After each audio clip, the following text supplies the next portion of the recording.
Welcome back to The Witch Show. Tonight, we're diving into... A 2-liter bottle of diabetes. Pass me the straw, baby. No, dude, no. We're talking about soda, cigarettes, food chemicals, and more chemicals, and capitalism. Oh, great. So basically everything that keeps Americans' economy alive and keeps my insides rotting faster than a gas station sushi Can you roll. please take this seriously? We're discussing how corporations... Oh, you mean how Coke is basically liquid nicotine for kids? Or how Lucky Strikes used to have doctors pimping them out like they were, cough drops or something. Yeah, real serious stuff. Yeah, dude, that's exactly the point. They used advertising to manipulate the public into consuming poison. And the public said, yes, sir, may I have another? Bro, Americans drink 14 billion gallons of soda a year. That's enough to fill up the Hoover Dam and still leave room for Uncle Rick to cannonball into it. That's not helpful. Neither is eating Red Dye 40 like it's Skittles, dude. But here we are. My God, dude, this show is...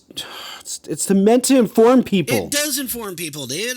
Like it informs them that freedom here isn't free. It's just hidden behind a paywall. America's not the land of the free, it's the land of the fee. Oh, great. You came up with a slogan. Damn right I did. Land of the fee, home of the slave. Put it on a bumper sticker. Slap it on a soda machine. Boom!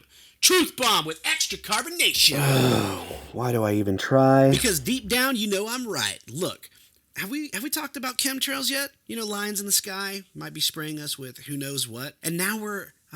looking at the same kind of poison, except this time it's packaged, labeled, and sold for profit. Whether it's in the air above you, soda in your fridge, it's all the same game. Control the population, rake in the cash, dude. Oh, great. You just had to bring chemtrails into it. Hey, if Big Brother's gonna spray me from the sky and sell me liquid corn syrup in a can, the least I can do is connect the dots. Fine, let's just get started. You sure you don't want me to start singing the Mountain Dew theme song until your brain melts like a pop? Give me the freaking... Hey, stop it! Give it back! Get away from the... Give me the freaking microphone back! It's the process. Oh my God, don't touch my stuff. Ever. Don't ever touch it. Chill. But seriously, how am I supposed to be on the microphone with you, dude, if you just take Oh, it's simple, dude. You just freaking don't. Look, you really need to calm down because people are going to think that we hate each other. I'm pretty sure that I've made that abundantly clear. Oh, stop. You don't hate me. Do the thing now before somebody thinks that the show's just going to be us arguing. Whatever, dude. I'm only doing this because of the fans. Welcome to The Witch Show, where smart meets stupid and somehow makes sense. My name's Georgie, and I'm thinking out loud, so you don't have to. Ladies and gentlemen, this is The Witch Show, from what I think seriously to you. WITS, The Witch Show. Cool story, bro.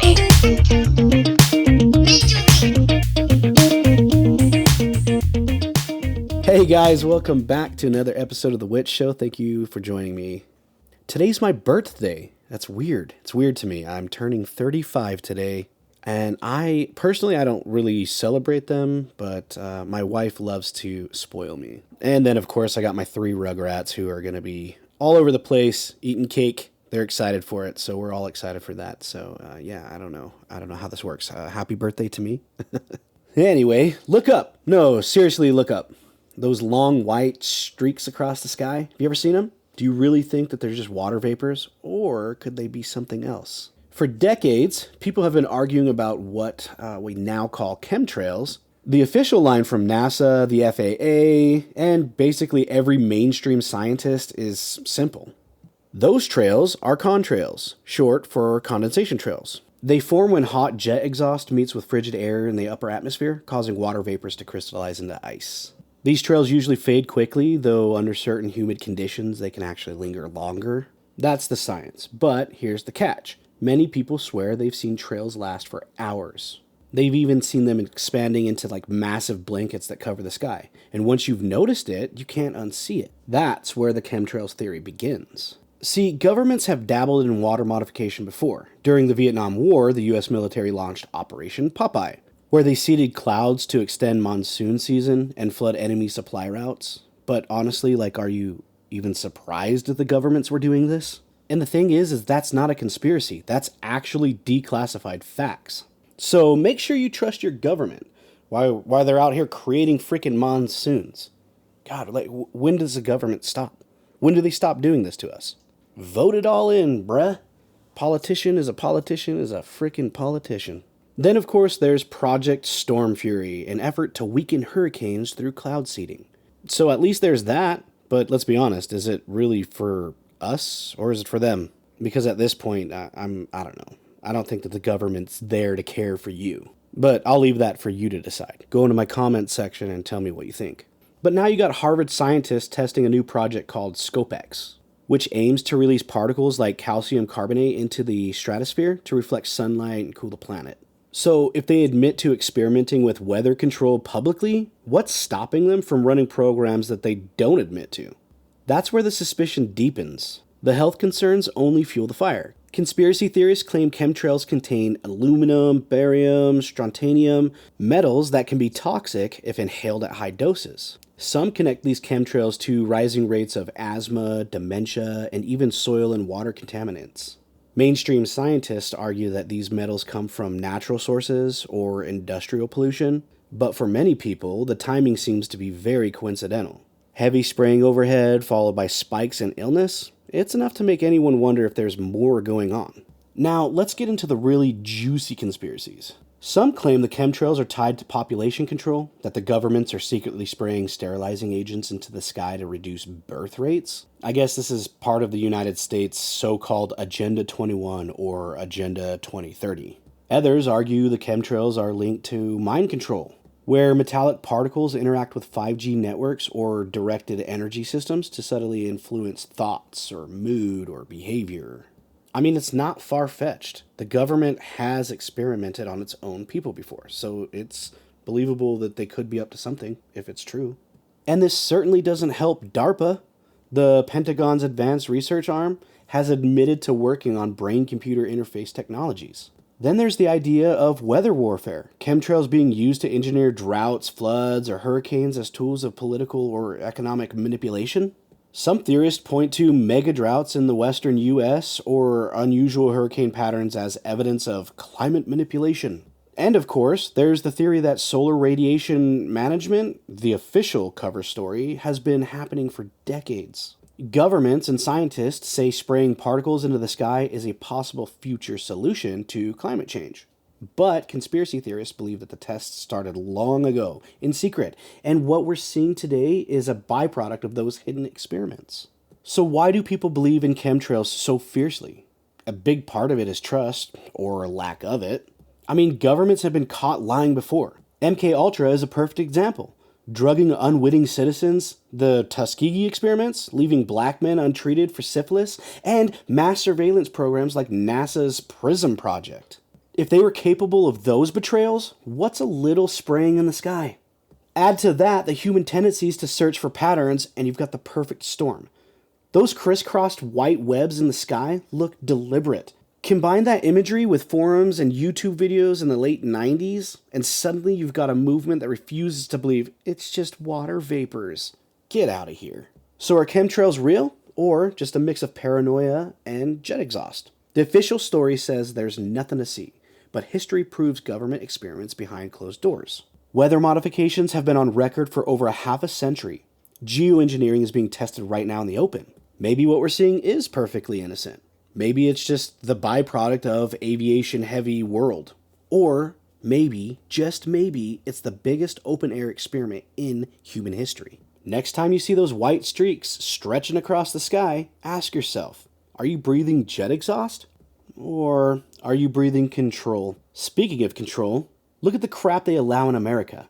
Like seriously, the amount of poison we are letting slip through the FDA isn't there to tell you it's actually safe. They're just there to tell you the quantity you can handle before whatever poison you're ingesting actually kills you. You ever notice how America loves to pat itself on the back while slowly poisoning us at the same time? We're the land of the free and the home of the brave, but if you zoom in just a little, we're more like the land of the fee and the home of the slave.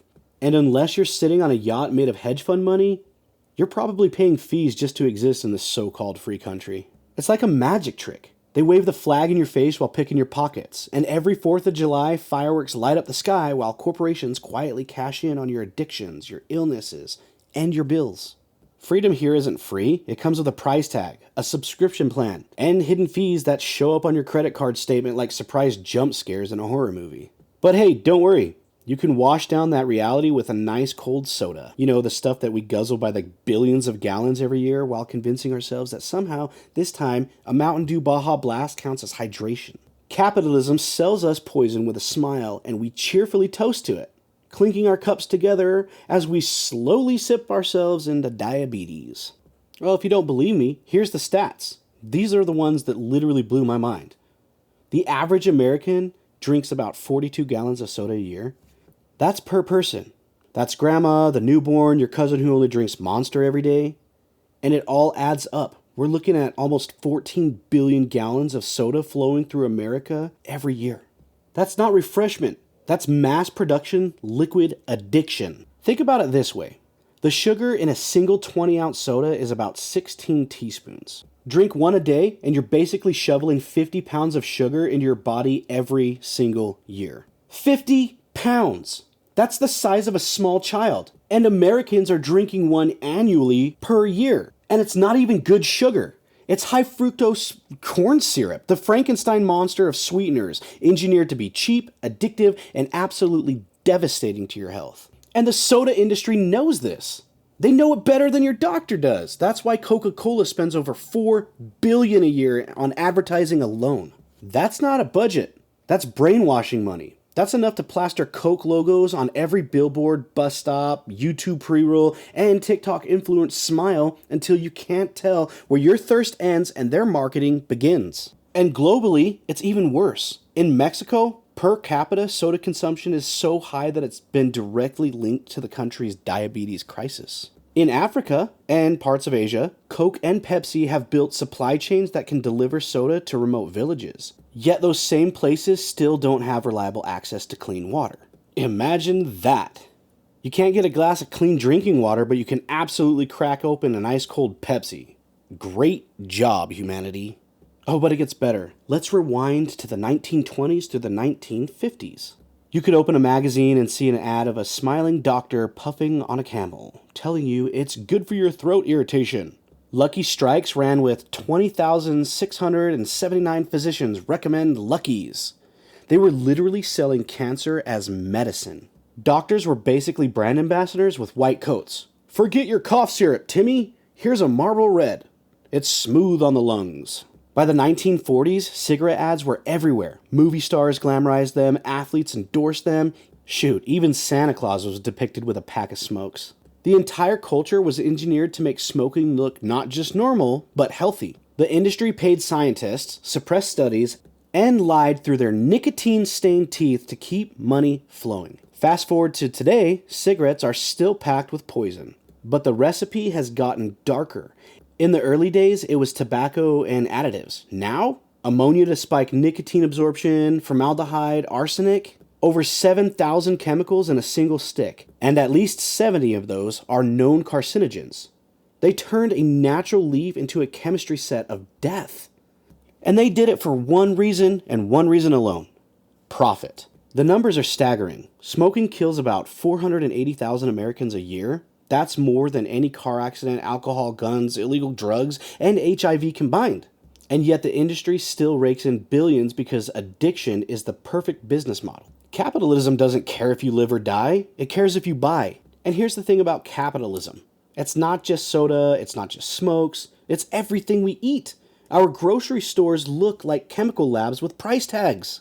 Have you heard of Red Dye 40? Yeah, well, guess what? It's banned in Europe because it's linked to hyperactivity and potential cancer risks. But guess what? It's still in your kids' candy here. Brominated vegetable oil? Banned in over 100 countries because it screws with your thyroid and organs. Still in American soft drinks until, well, literally last year. Titanium dioxide, a whitening agent also used in paint, banned in the UE for food, still found in the processed food in the US, like frosting on ranch dressing. Bon appetit. Meanwhile, the FDA tells us with a straight face that America has the safest food supply in the world. Safe for who? Safe for Kellogg's profits? Safe for Pepsi's shareholders? Because it sure as hell isn't safe for your pancreas, or your heart, or your brain. The US obesity rate is over 42%. Type 2 diabetes affects more than 37 million Americans, and diet-related diseases cost the healthcare system over $1 trillion a year. Other countries look at our grocery aisles like it's a chemical weapons lab designed as a supermarket. France bans GMOs. We put them in our breakfast cereal. The UK bans certain food dyes. We pump them into our kids' gummies. We are what we eat, and apparently what we eat is slowly killing us. and we pay extra for it, proudly waving the red, white, and blue while scarfing down neon-colored snacks made of chemicals you need a PhD to pronounce. And it's not just food or drinks. Capitalism has crept into every single corner of American life, like mold in a damp basement. Healthcare? You don't get sick here. You get broke. One hospital visit can bankrupt an entire family. In fact, 2/3 of all bankruptcies in America are linked to medical bills. That's not healthcare. That's financial predation with a stethoscope. Prisons? Privatized. More inmates, more profits. The US has 5% of the world's population, but nearly 25% of the world's prisoners. But hey, we're the land of the free, right? We build a system where incarceration is a business model. Companies get paid per bed filled, which means there's financial incentive to keep people locked up, sometimes for minor offenses that wouldn't even land you a warning in other countries. Education? You want knowledge? Sure. Just sign away the next 40 years of your paychecks in student loans. Student debt in America sits around 1.6 trillion. Knowledge is supposed to set you free, but here it chains you to a monthly payment plan before you even land your first job. And military? Endless wars aren't accidents. They're business models. Defense contractors lobby Congress, wars get extended, and taxpayers foot the bill, while Lockheed Martin pops the champagne. It's not about freedom, it's about cash flow. The system we're told is freedom, well, it's just capitalism with a better PR. We brand ourselves as the land of the free and the home of the brave. That's our tagline. But if you peel it back, what do you see? Free, if you can pay for it. Freedom of speech? Sure, unless your platform gets demonetized. Freedom of movement? Sure, if you can afford the gas, the insurance, the registration fees, the tolls, and the $12 airport water bottles. Brave? As long as you don't challenge the system. Try blowing the whistle on corporations and see how fast that gets you blacklisted. Try standing up against corporations and watch how quickly the lawsuits bury you. The real slogan should be the land of the fee and the home of the slave, because here's the truth. No one is free in America unless you're rich. Freedom costs money. Freedom costs buy-ins, and freedom is gated behind fees, fines, subscriptions, interest rates, and premiums, and bravery.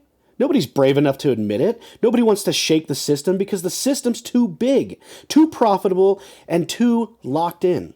So here we are, drowning in soda, puffing on chemicals, chewing on banned dyes, rotting in prison, paying bills to survive, and telling ourselves it's freedom. That's not freedom. That's a sales pitch. That's capitalism in its purest, ugliest form. We are the land of the fee and the home of the slave, and unless you're rich enough to buy your way out, you're stuck paying rent on your own existence. The American dream isn't about liberty. It's about debt.